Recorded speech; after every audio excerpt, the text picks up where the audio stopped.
Datline Star, June 11, 1979. The news rippled across the world like a shockwave through the American consciousness. John Wayne, the towering icon known forever as the Duke, had lost his battle with stomach cancer at the UCLA Medical Center. He was 72 years old. For millions, it was the death of an era, the final reel for the embodiment of rugged individualism, wartime resolve, and the old frontier spirit.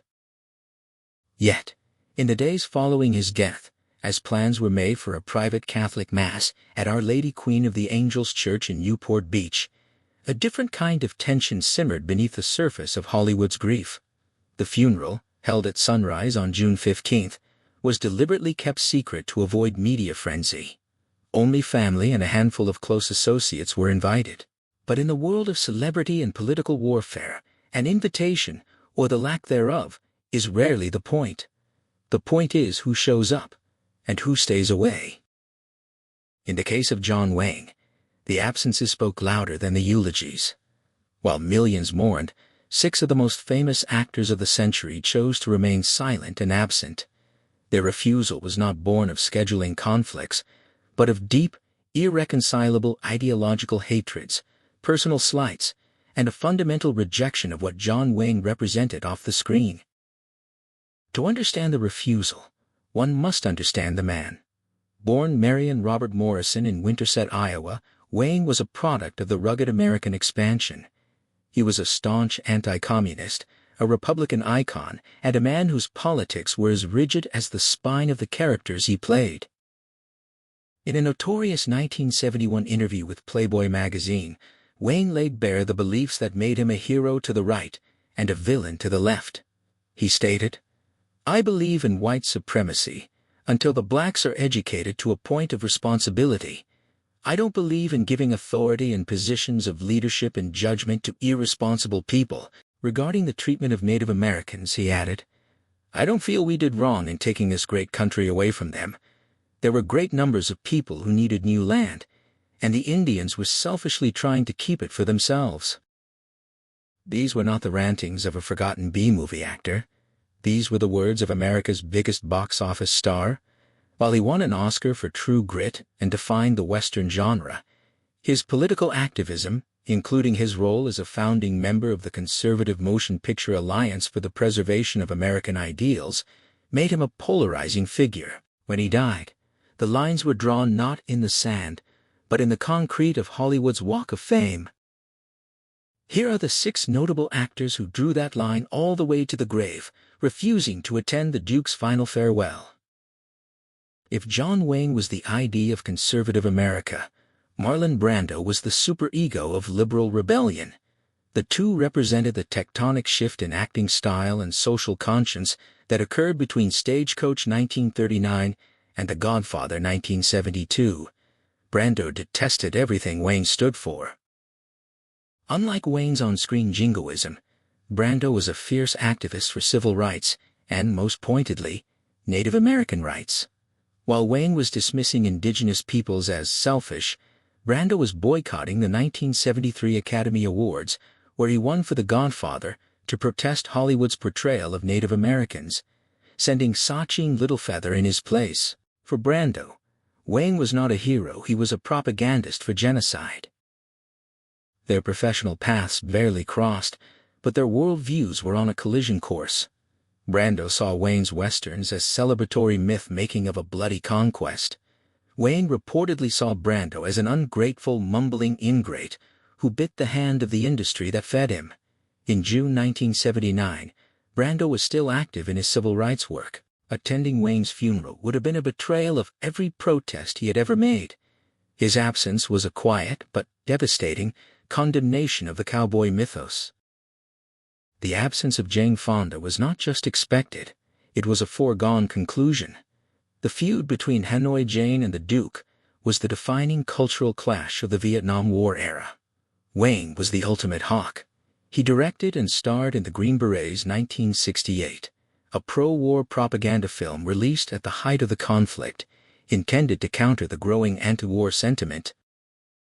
Fonda, conversely, became the face of the anti-war movement, culminating in her controversial 1972 trip to North Vietnam. Wang's disgust for her was visceral and public. He famously remarked that she was the most unpatriotic human being I've ever laid eyes on. In his view, protesting the war was treason. Fonda later recalled an encounter with Wang at a party, where he confronted her harshly about her activism. The animosity was mutual. Fonda viewed Wang's films as recruitment tools for a brutal, unjust war.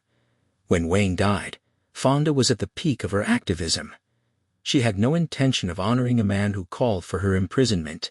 Her absence was a final act of political warfare, refusing to stand silently in a church while the man who vilified her was laid to rest. Paul Newman was the cool, blue-eyed counterweight to Wang's blustery bravado. Unlike Wang, who wore his conservatism like a six-shooter, Newman was more reserved about his politics, though no less active. He was a dedicated supporter of Eugene McCarthy and George McGovern, opposed the Vietnam War, and was a vocal advocate for nuclear disarmament and civil rights. Wang and Newman represented two different Americas. Wang was the America of my country, right or wrong. Newman was the America of question authority. Newman once famously quipped about his own patriotism, defining it as the ability to dissent, a concept Wang rejected. Despite their differences, there was a professional respect between the two craftsmen. They were both actors of immense skill. However, on a personal level, they were estranged.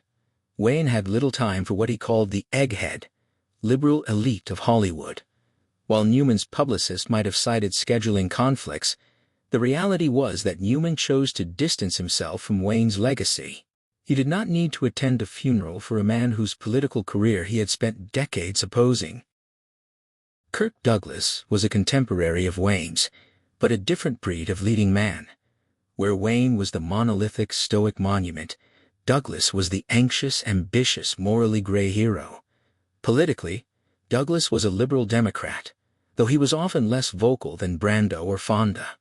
However, the refusal to attend Wang's funeral likely stemmed from a deep professional rivalry and a clash of egos. Douglas prided himself on taking risks producing Spartacus, despite the blacklist. Wang played it safe, sticking to the persona that made him millions. There are unconfirmed reports in Hollywood lore that Wang resented Douglas's critical acclaim, while Douglas found Wang's acting limited and his politics boorish. More significantly, Douglas was deeply involved in humanitarian causes. He broke the blacklist by hiring Dalton Trumbo, while Wang was a prominent figure in the Hollywood establishment that enforced the blacklist, serving as a vice president of the Motion Picture Alliance that investigated suspected communists. For Douglas, whose son Michael would go on to champion progressive causes, attending the funeral of a man who symbolized the repressive McCarthy era was impossible. Burt Lancaster was another giant of the screen who moved left as he aged. A former circus acrobat, Lancaster was fiercely intelligent and politically engaged. Like Douglas, he was a supporter of liberal causes and opposed the rise of right-wing politics in Hollywood. Lancaster was a man of the people, frequently clashing with the conservative establishment. He viewed Wang as a caricature of American aggression. While they shared the screen in some ways, they were philosophical enemies. Lancaster believed in the welfare state and social responsibility. Wang believed in pulling yourself up by your bootstraps with no help from the government. Lancaster had little patience for Wang's brand of patriotism. He once suggested that men like Wang, who did not serve in combat. Wang famously received deferments during World War II to continue his film career while Lancaster served in the army, had no right to lecture others about loyalty. When the funeral came, Lancaster was notably absent, choosing to distance himself from the super-patriot image Wang cultivated. Perhaps the most pointed absence was that of Harry Belafonte. While the others were actors first and activists second, Belafonte was a lifelong activist who happened to be an entertainer. A confidant of Martin Luther King Jr., Belafonte risked his life and career for civil rights. Belafonte could not separate the art from the artist. He saw John Wayne's comments about race and indigenous people not as opinions, but as dangerous rhetoric. When Wayne stated that black people were not educated to a point of responsibility, he was directly attacking the very premise of the civil rights movement that Belafonte was funding and organizing. For Belafonte, attending Wayne's funeral would have been an act of profound disrespect to the memory of Dr. King. Belafonte spent the 1970s working to divest from South Africa and push for economic justice. Sitting in a pew to honor a man who endorsed white supremacy was unthinkable. His absence was a moral veto, a reminder that Hollywood was not just a town of entertainment, but a battleground for the soul of the nation. John Wayne's actual funeral was small and dignified, held at 6 a.m. to avoid publicity. His family laid him to rest in an unmarked grave at Pacific View Memorial Park in Corona del Mar, specifically requesting no marker so that sightseers would not turn his resting place into a circus. It was a humble end for a man who lived larger than life. However, the narrative of his death was not just about who was there, but who was conspicuously missing. The 6 actors listed, Brando, Fonda, Newman, Douglas, Lancaster, and Belafonte, represented a coalition of dissent. They refused to let Hollywood canonize a man they saw as a bigot and a bully. The controversy did not end in 1979. In 2016, California state legislature rejected a resolution to create John Wayne Day, with Assemblyman Luis Alejo citing Wayne's disturbing views toward race. In 2020, amid the George Floyd protests, the University of Southern California removed a John Wayne exhibit from its cinematic arts school after students protested, citing the same 1971 Playboy interview. Calls to rename John Wayne Airport in Orange County resurfaced, though the name remains as of 2026. The actors who stayed away from the funeral made a choice that history has validated for some and vilified for others. They understood that John Wayne was never just an actor, he was a symbol. And for millions of Americans, that symbol was not one of courage, but of oppression.